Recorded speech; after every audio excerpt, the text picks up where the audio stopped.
Hey guys, generic username here. I'm back again with yet another Strixhaven set booster pack opening. Yep, we've been pulling lots of value out of these sets. I mean, we pulled like, what was it? 3 mythics for one pack. We pulled a foil mythic. We pulled a whole bunch of cool stuff. And I'm hoping so badly for like a foil Professor Onyx, you know, the Liliana. But anyway, if you end up enjoying this video, feel free to leave it a like and subscribe to the channel. All the support is like really appreciated. And with that, let's move into this booster and let's start looking at that art. Alright, this is from the forest that I couldn't tell what all the stuff was until now, which it's definitely looks like little rooms and stuff like that to me. I mean, it looks like some candles there and there, but yeah, that's cool looking. Yeah. And as far as the land goes, we have a plains with the Kozilek rocks. I know, I should really stop calling them the Kozilek rocks because Kozilek is not here, but whatever. That's what it reminds me of. And the ruins. This is definitely lore hold based. Alright. And with that, we're on to our first card, which is Elemental Summoning for 3 and a double hybrid blue-red. It is a sorcery lesson that says create a 4/4 red and blue elemental creature token. Yep, 5 mana, get a 4/4. I'm okay with that.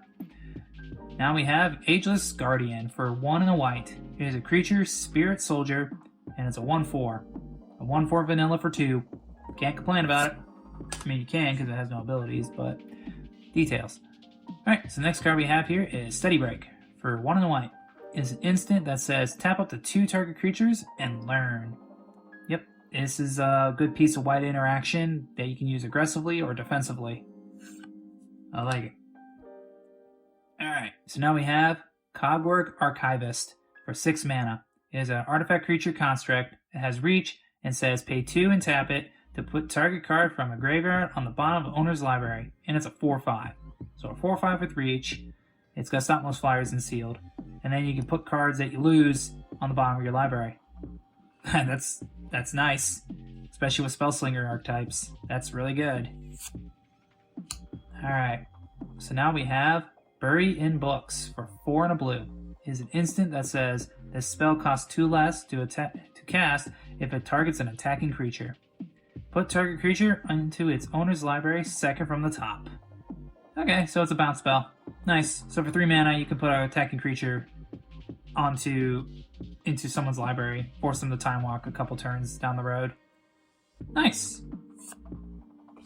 Right. So our next spell is Reject for 1 and a blue. It's an instant that says counter target creature or planeswalker spell unless its controller pays 3. If that spell is countered this way, exile instead of putting it in its owner's graveyard. Okay. So it's a mana leak basically for creatures that exiles them. Okay. That's good interaction. Alright, now we have Practical Research for 3, a blue, and a red. It is an instant that says draw 4 cards. Then discard 2 cards unless you discard an instant or sorcery card. Yep, this is good for the Spellslinger archetype. If you're in red-blue in your Spellslinger. Because it gives you cards, and then you only have to pitch 1. So you net 3 over. Well, you actually net 2 after you cast this, but overall you net cards, which is good. And, well, there's our rare, which we actually have a foil of this. It is Silver Quill Silencer for a white and a black. It is a creature human cleric, and it says, as it enters the battlefield, choose a non-land card name. Whenever an opponent casts a spell with the chosen name, they lose 3 life and you draw a card. And it's a 3/2. Yeah, I feel if like Death and Taxes ever becomes a thing in Standard, this will be a house in it. Because they'll just name whatever your opponent's most likely to play. So, yeah. And if you manage to get multiples, you just start naming every card in their deck. Yeah, and then you're going to bolt them and draw cards. Yeah, that's really good. The fact it's a 3/2 is even nicer. Alright, and then we have, ooh, that's a nice flip card. We got Flame Scroll Celebrant for 1 and a red. It is a creature, human shaman, and it says whenever an opponent activates an ability that isn't a mana ability, it deals 1 damage to that player. And then it has pay 1 and a red, it gets 2/0 until end of turn, and it's a 2/1. And of course it has another side, which is a fractal token. It says Revel in Silence for double white. It's an instant that says your opponents can't cast spells or activate planeswalker loyalty abilities this turn. And then you exile it. So it's either a silence or you burn them. And you have a beat stick on top of it. Okay. I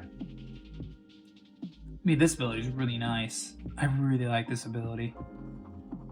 Yeah, that's, I mean, it hurts planeswalkers. Yeah, if you play planeswalkers, this hurts big time. You have to answer this, otherwise it will kill you eventually. Or you can use this side just to shut your opponent up for a turn. Yeah, that's really good. I like that one.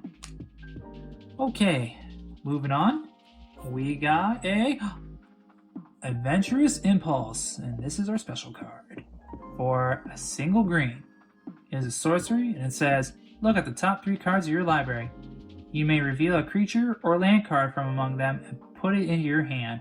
Put the rest on the bottom of your library in any order. Okay, so it digs for creatures and lands, and then you can grab one. Okay, that's not bad. I mean, is this in Standard? I'm assuming it's in Standard, but yeah, that's not a bad card. I'm pretty okay with it. Granted, there's other cards that actually for this are better. I'm just blanking what they are right off the top of my head right now. So, I just know they exist. Okay, and then finally we got a Deadly Brew for a black and a green. It's a sorcery, and it says each player sacrifices a creature or planeswalker. If you sacrifice a permanent this way, you may return another permanent card from your graveyard to your hand. Okay. So it's a piece of interaction and a piece of recursion all tied together in one. That's really good for sealed. I mean, your opponent's most likely to be playing, well, this set's literally based around spells, but all their spells use creatures or planeswalkers that net off of it. So, yeah, you can remove something, and then you get something back that of your choice. Yeah, that's good. And then we got our token, which we saw earlier, was a fractal one. Get out of here. And yeah, that's the entire pack. We got a Adventurous Impulse, a Flippy Boy, Flame Scroll Celebrant, and a Savage, which is Silence basically. And then we got a Silver Quill Silencer, which is, I think, a sleeper in the set. It just needs, I think Death and Taxes just needs one more piece and it's playable. Alright, and yeah, like I said, that's everything I have for you guys today. If you ended up enjoying the video, feel free to leave it a like and, well, subscribe to the channel.